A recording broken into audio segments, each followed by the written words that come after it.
Saturday shorts தாங்க போடுறேன். Saturday வந்து நான் வந்து அறக்க பறக்க சமையல். அது ஏன்னா ஒரு டாக்டர்கிட்ட போகணுன்னு சொல்லி ஒரு அப்பாயின்மெண்ட் வாங்கியிருந்ததுனால 7:30க்கெலாம் நாங்கள் போனால் தான் அவங்கள பார்க்க முடியும்னு சொல்லி இங்கே அதனால் அடுப்பெல்லாம் நான் இது பண்ணவே இல்லைங்க. அப்படியே தான் கொஞ்சம் கசகசம் தான் இருக்கும் அடுப்பு.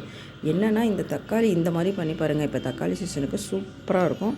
நான் ஒரு 10-15 தக்காளி இருக்குங்க. எவ்வளோ ஒரு 10க்கு மேலே தான் இருக்கும். அதுவும் ஒரு 6-7 வரமிளகா, உப்பு, மஞ்சத்தூள் போட்டு நல்லா அப்படியே சும்மா போட்டு அப்படியே தண்ணியெல்லாம் போடாமல் மூடி வச்சுடுங்க. அது பாட்டுக்கு வெந்துட்டு இருக்கும் ஒரு அடுப்பில். இன்னொரு அடுப்பில் என்னென்னா மஞ்சள் பூசணிக்காய் தான் வந்து பொரியல் பண்ணியிருக்கேன். அந்த பொரியல் வந்து டிஃப்ரெண்ட்டாக இருக்கும். ஏன்னா பச்சை மிளகாவும் போட்டிருப்பேன். கொஞ்சம் ஸ்வீட்டுக்காக நான் வந்து நாட்டு சக்கரை போட்டு செஞ்சுருப்பேன். நீங்கள் வேணால் ஒயிட் சக்கரை கூட போட்டுக்கலாம், இல்லை வெல்லம் கூட போடலாம். சூப்பராக இருக்கும் இந்த மாதிரி செஞ்சிங்கன்னா. ஒன்றும் இல்லை, கடுகு உளுத்தம் பருப்பு தாளிச்சிட்டு சின்ன வெங்காயம் நிறையா போட்டு அதேமாதிரி பச்சை மிளகா நான் ஒரு 6 போட்டு இந்த பூசணிக்காயை வந்து ஸ்லைஸாக சின்னதாக கட் பண்ணியிருப்பேன். அது ஒரு மாதிரி மேஷும் ஆகிற மாதிரி இருக்கும், ஆகாத மாதிரியும் இருக்கும். அந்த மாதிரி நல்லா வணக்கி விட்டு அதையும் மூடி வச்சுருந்தேன் கருவேப்பிலை போட்டு. அதுக்கப்புறம் லாஸ்ட்டாக பார்த்திங்கன்னா அது நல்லா வெந்ததுக்கப்புறம் நமக்கு எவ்வளோ சுகர் தேவையோ சும்மா கொஞ்சமாக தான் போட்டிருக்கேன். ஆனால் அந்த காரத்துக்கும் இதுக்கும் செம்ம டேஸ்ட்டாக இருக்கும்.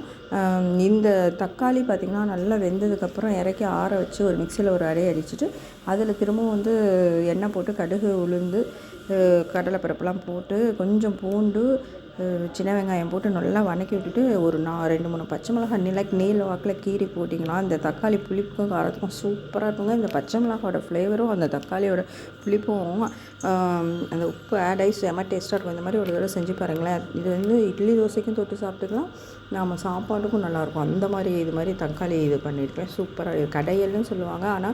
ஆனால் இது ஒரு டேஸ்ட்டாக இருக்கும். இதில் மெயினாக என்னென்னா அது தாளிக்கும் போது அதில் ஒரு ஸ்பூன் சாம்பார் தூள் நான் போட்டுடுவேன்.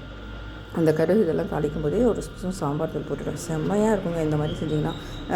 குழம்பு மாதிரியும் இல்லாமல் கிரேவி மாதிரியும் இல்லாமல் செமி கிரேவி மாதிரி கூட நம்ம பண்ணிக்கலாம். செம்ம டேஸ்ட்டாக இருக்கும்.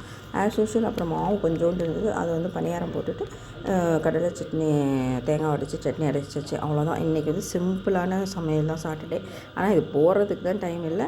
இந்த தக்காளி கடையில் நான் சொன்ன மாதிரி இந்த மாதிரி பச்சை மிளகா போட்டு தாளித்து அதே மாதிரி அந்த சாம்பார் தூள் போட்டு அந்த எண்ணெயில் பிரட்டி அதுக்கப்புறம் இதை எடுத்து மிக்சியில் அரைச்சது எடுத்து ஊற்றி ஒரு கொதி விட்டு இறக்கி பாருங்கள். செம்ம சூப்பராக இருக்கும்.